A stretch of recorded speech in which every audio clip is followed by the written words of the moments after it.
নমস্কার, সুখী গৃহকোণে আপনাদের স্বাগতম। শীত পড়ে গেছে, আর শীতকাল মানেই তো পালং শাক। আর পালং শাক দিয়ে পালং পনির হবে না, এটা তো হয় না। তাই আমি পালং পনির করার জন্য লেগে পড়লাম।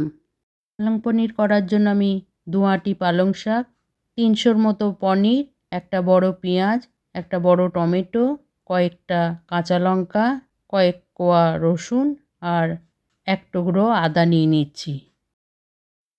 প্রথমে পনিরগুলোকে আমি ছোট ছোট টুকরো করে নিলাম। এরপর টমেটোটাকেও আমি ছোট ছোট টুকরো করে নিচ্ছি। টমেটোটা কাটা হয়ে গেলে পেঁয়াজটাকেও ওইভাবে একদম মিহি করে কেটে টুকরো করে নেব। দেখুন পেঁয়াজটা ঠিক এইভাবে কেটে নিচ্ছি। যতটা ছোট করা যায় ততটাই ভালো লাগবে। তারপরে রসুনগুলোকে আমি ছাড়িয়ে নিয়েছিলাম। এবার ওগুলো ছুরির সাহায্যে একটু থেঁতো করে নিয়ে টুকরো করে নিলাম। সব কাটাকুটি রেডি হয়ে গেল। এবার পালং শাকটাকেও ভালো করে ধুয়ে নিয়েছি, নিয়ে গোড়াটাকে বাদ দিয়ে একটু ছোট টুকরো করে নিলাম। এটা সিদ্ধ করতে সুবিধা হবে।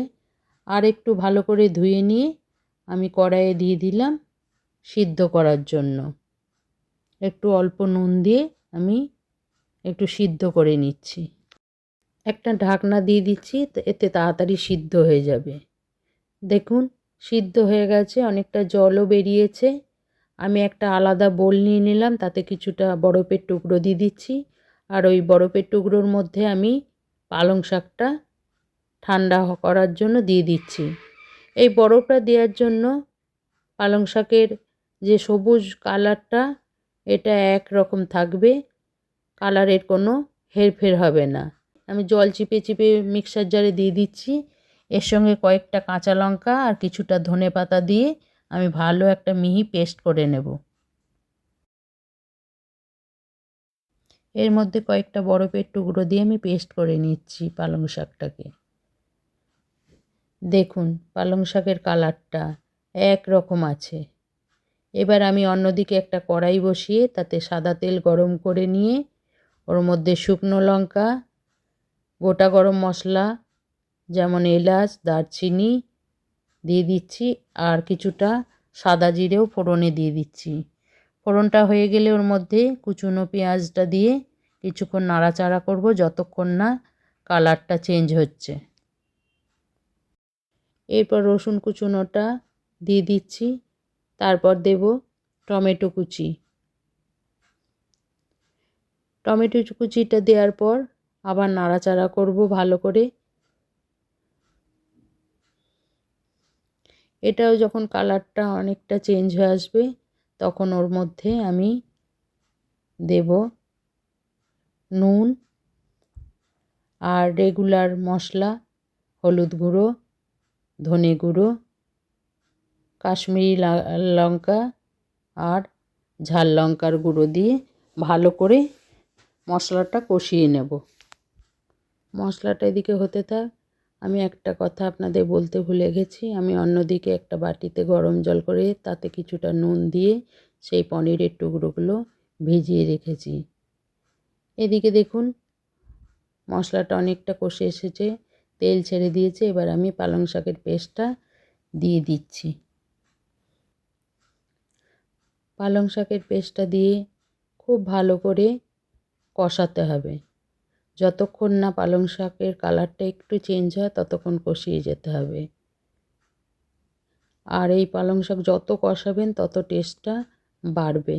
আর পালং শাকের একটা নিজস্ব গন্ধ থাকে, সেই গন্ধটাও চলে যাবে।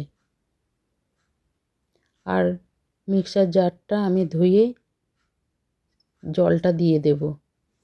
আর অনবরত নাড়তে হবে, নাহলে কড়াইয়ের তলায় লেগে যেতে পারে। ভালো করে কষিয়ে নিয়ে যখন কালারটা একটু চেঞ্জ হয়ে আসবে তখন এটা কিছুটা চিনি দিয়ে দেবো, টেস্টটা আরও বেড়ে যাবে।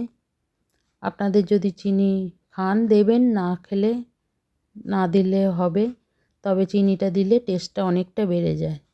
চিনিটা দেওয়া হয়ে গেলে একটু নাড়াচাড়া করে আমি পনিরের টুকরোগুলো দিয়ে দেব।